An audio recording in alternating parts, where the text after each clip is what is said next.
What's going on, ladies and gentlemen? It's the Chinnist. Today is March 14th, the day after New Comic Book Day. These are my pickups from March 13th, yesterday. I have a total of 29 with 23 different titles. Threw up my Midtown order on the left-hand side as well. I have read through this stack. Starting off on the DC side, the Grim Knight. So this is cover A. Picked up 2 copies of cover B by Del Auto. Great cover, man. So I stuck one in Mylar for my PC, the other one for the spec box. Grim Knight, as this one says, the origin of the Grim Knight is explained throughout the story here. Great stuff, man. Don't want to show you too much, but a little bit different take of Bruce Wayne. Had a little bit different dealing with the killer of his parents. He kind of dealt with this killer a different way. It should be pretty obvious. I don't want to show you too much, but yep, great new character, man. Like a Punisher take of Batman. The Grim Knight, number 1. The Flash, number 66. Getting back to the Rogues, and this is somewhat of a retelling of the origin story of the Trickster. So I have not really been a fan of the Trickster overall. I felt the other Rogues was just so much better, so much more powerful than the Trickster, to tell you the truth. But this origin story had a couple twists in there that I was not expecting, so I really did enjoy his origin story here, and a little bit of foretelling of him going into the future as well. So yeah, The Flash 66. Got a cover grab. This is Catwoman number 9, Art Germ. Art Germ, as y'all may know, one of my most favorite cover artists out there right now. So yeah, beautiful. Wonder Twins. This is issue number 2. I really did enjoy that issue number 1. I subscribed to this one, after I heard that it's the same writer. What was his name? Sorry. Mark Russell, same person who did the Jetsons and Flintstones. Like a modern take of an old known property. So grew up watching Super Friends, man. Love the Wonder Twins. So issue number 1 I thought was pretty hilarious. A lot of funny parts in there. This one has a couple funny parts that I kind of smirked at, a little bit, laughed just lightly, but not as good as that number 1. I'm definitely going to continue on this miniseries for sure. But number 1, a little bit better than number 2. Enjoyed number 2 overall though. Wonder Twins. Avengers No Road Home, issue number 5. This is cover A. Picked up one more copy of cover A. Also picked up one copy of the connecting Phil Noto, I believe was the artist on this one. Yep, Phil Noto. Connecting cover of cover B here. So this one got a little bit hot, and this one actually brings in Conan, and I'll show you here at the very end, but I think everyone's aware that Conan was going to be crossing into this one. He's on the cover of the next issue, but he makes his first appearance here in this one. Overall, the storyline is great, man. I love the storyline overall. Nyx, introduction of Nyx and her children, all super powerful, man. Really enjoy this fight here that they've kind of sparked up. And Nyx's son, his fight with the Immortal Hulk, man, great stuff. I really do enjoy the Immortal Hulk's attitude, his dialogue, the new take of the Immortal Hulk, man. I really do enjoy his dialogue here. But yeah, overall, great stuff. I'm going to go ahead and flip to the very end, which actually shows the cameo of Conan, man. Very cool. So yep, not going to say how Wanda got there or anything else, but introduction of Conan into continuity. She clearly went to another realm, like another universe is what I felt. But yeah, understanding is Conan coming into continuity. Wolverine Long Night number 3. Another great story that's out there right now. So this was actually, as I understand, a podcast, which they adapted into this mini-series here. Good stuff. So you have Logan. He's gone to Alaska trying to get away from, civilization, trying to get away from being a superhero for a while during this point in time in his life. And as, Wolverine, trouble always follows him. He always gets into, serious issues. So you have FBI agents trying to track down Logan, and they know he's there, and there's some creature or something with claws that's also killing women in this area. So Logan is a prime suspect. So very cool storyline, man. Really enjoy this one. Love Logan, my number 1 superhero of all time. So yeah, great storyline. Wolverine the Long Night. this was more of a cover grab for me. So this was the movie incentive. This one, I think, again, was going for $10 listed at Midtown. Grabbed it for a cover price. Really do enjoy General Grievous, man. I felt he was really weak in the movies. The animated shows, man, he was far more superior there. But I read through this one issue, and, you know, I felt it was kind of a throwaway issue, in my opinion. So I'm going to keep this one just for the incentive cover grab for me. But, yeah, Star Wars Age of Republic, General Grievous, man, passable from my perspective. One shot here. This was the Uncanny X-Men Winter's End. This was just really more of an explanation of Bobby, who, you know, he came out when Jean, the younger version of Jean, outed him, and apparently he's always had an issue with that. You have the future version, Ice Master, of Bobby Drake coming back to the past and trying to make sure that the younger version does not do the same mistakes that he does. And they kind of explain what that issue was. And so overall, you know, if you are a Iceman fan, you know, I would say pick this one up. You know, to my understanding, it kind of cleared up some loose ends. I wasn't really reading X-Men when he kind of came out and did some other items here. So, but overall, you know, not even reading through that originally, this was a pretty good issue from my perspective, and especially if you're an Iceman fan. So yeah, if you are so, check it out. X-23 issue number 10. Man, love Laura Kinney, man. One of my favorites out there right now. So this one kind of explained who that cyborg was that they ran into about 3 issues back, beginning of this arc, and the scientist explains, you know, why his cyborgs are the way they are. A little bit more damaged DNA. They don't have any healing factor whatsoever, so he went with mass quantity instead. And a little bit of a twist to where as soon as they finish their mission, they're designed to go ahead and just die. So, you know, pretty cool concept in my opinion. And, you know, I won't show you what happens to the cyborg, but, you know, possible sacrifice. I won't show you if she lives or dies at the very end, but really enjoyed the storyline overall. Yet another clone, you know, type of storyline, but enjoyed it. X-23 issue number 10.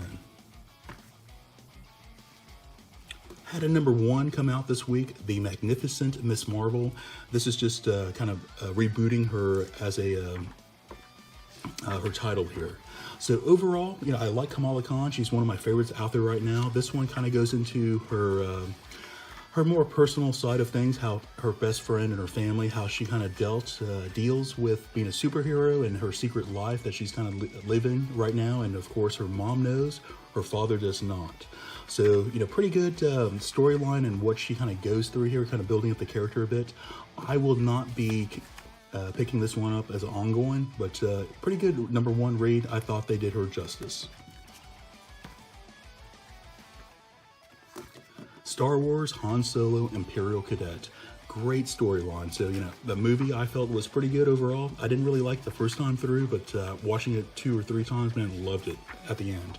So yeah, man, this kind of digs deeper into his cadet days, which they kind of just showed like in 10-second montage in the movie. But he went on all types of missions and, you know, he tried to escape, you know, the Empire here. But yeah, great storyline overall, pretty good action. You know, it all makes sense in my opinion. Great tie-ins, you know, to the movie. So yep. Star Wars Han Solo Imperial Cadet number 5. Dead Man Logan 5 of 12. Great series overall. I think the storyline is pretty good. Not what you expected, you know, not what I expected at the very beginning of how this kind of starts unfolding here. But man, this was a great slash 'em up type of storyline here. Tons of action in this one issue and a huge twist here with Mysterio at the end. Not going to give that away, but man, I really did enjoy this one issue here. Action packed. Dead Man Logan number 5. Moving on to Image. This was a number 1 that came out, Little Bird. So this was one to where when I read this in previews, I pretty much just like passed on by. You know, this is something that did not really interest me from the solicit, but owner of the store kind of talked me into this one, man. Happy that he did. So I did enjoy this one overall. The artwork, you know, with the storyline, I would say maybe like a 3.25, 3.5 out of 5. I've run into this artist before. I can't recall which title it was, but I did enjoy that storyline and the artwork overall.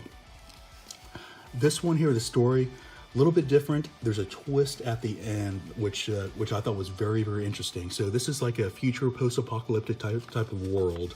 It's owned by, like a secret society, let's say, who kind of runs, everything. And you have a resistance who are going against them. This girl here is trying to get into like a prison to try to save one of the resistance heroes. And man, very good action packed, especially towards the end, man. I don't want to show you too much, but man, there was tons of killing, tons of slash them up type of action here. Great stuff. So again, this was one that originally I was going to pass on by. After picking up and reading it, I will actually be subscribing to this one. So yeah, pretty good recommendation from my perspective for this week. Little Bird #1. Murder Falcon #6, man. This is an issue that I truly love so far. So if you are a true heavy metal fan, man, it's hard not to like this title in my opinion. So yeah, if you're a heavy metal fan, go get that first trade paperback that came out so far, man. Check it out. Picked up the cover B. This was an homage to the Megadeth, what was it, Hangar 18 album, I think is what it was. Man, love Megadeth, man. So yeah, had to have this cover B. So overall, this band, the new band is getting together. It looked like at the end of the last issue, they actually picked up like a new member, like another singer, another guitarist. And this guy was from Norway, and come to find out, there's tons, maybe not tons, but there's far more, I guess you would consider like magical players around the world than what our heroes originally thought. So pretty cool concept. They start bringing in additional characters at the end of this one issue. So kind of building on this world that they've built up so far. Man, great action scene. Great fighting that goes on in this one issue. Man, love all their various, animals, magical animals, that each one is tied to their instruments. Great stuff, man, and great battle action. So, yep, Murder Falcon #6. Pick it up, especially if you like heavy metal. Prodigy #4. So this guy is super, super smart. Maybe the smartest person on Earth in the storyline. No superpowers, but his mental awareness and his intellect kind of gets him through everything. So here you find out yet another type of secret society that kind of controls the world for, thousands of years. So it's the secret society is what is the world threat at this point in time. And pretty cool how they start explaining what his powers, how he kind of deals with his mental ability. And so he is basically like a fact checker. He memorizes any type of knowledge or any type of fact that's out there. They kind of start quizzing him in the story. It's pretty cool. In his mind, they kind of show like he breaks up into different compartments and he starts working on various solutions to various problems that are out there in the world all at the same time. So he's thinking of like 30 different things at the same time. Pretty cool concept, and the way that he stops this nuclear bomb that's being sent out, man, awesome stuff. Do you really enjoy this one? Prodigy #4. Oblivion Song #13. Great concept here. One where like the two worlds kind of mesh together, kind of merge together. This one, from the end of the last issue, they actually fast forward 3 years into the future. They kind of show you where the two brothers are. One went back into the realm. The other one is sitting in prison, kind of living out his penance for the device that he built that kind of merged the two worlds together. However, you find out in this one issue that there may have been someone on the other side who may have tampered with his device to get that thing to actually merge the two worlds together to that degree. So yeah, pretty cool stuff. They're kind of unfolding additional storyline here in issue #13. I think this one goes to issue #18 for this story arc. Pretty interesting. So yep, Oblivion Song #13. Another #1 that came out this week, Assassin Nation. So this one is by Kyle Starks, and so far, overall, I've really enjoyed Kyle Starks. His humor that he kind of brings to the action comics that he does, man, pretty good stuff. This artwork alone, I would say maybe a 2.5 out of 5. The humor was pretty good. not what I was expecting versus the other storylines that I've read by Kyle Starks. You know, this one did not impact me as much as what the other ones did on the humor comedy side. But man, there was pretty good action all the way through, man. All the killing and slaughtering that kind of happens here towards the end. I'm not going to show you that, but man, good stuff. I could tell this is going to be a pretty action-packed type of comic here. So yep, Assassination Nation number 1. I'm sorry, Assassin Nation number 1. The Freeze, issue number 4. Pretty cool concept overall. You know, the storyline is still kind of unfolding. I'm a little bit on the fence as far as, you know, if I would recommend this one or not. So for some reason, it's unexplained so far, the entire world stopped. There were a few people who did not stop. They could not figure out why they did not freeze in time versus other humans. Majority of, like 95% of the population is frozen in time.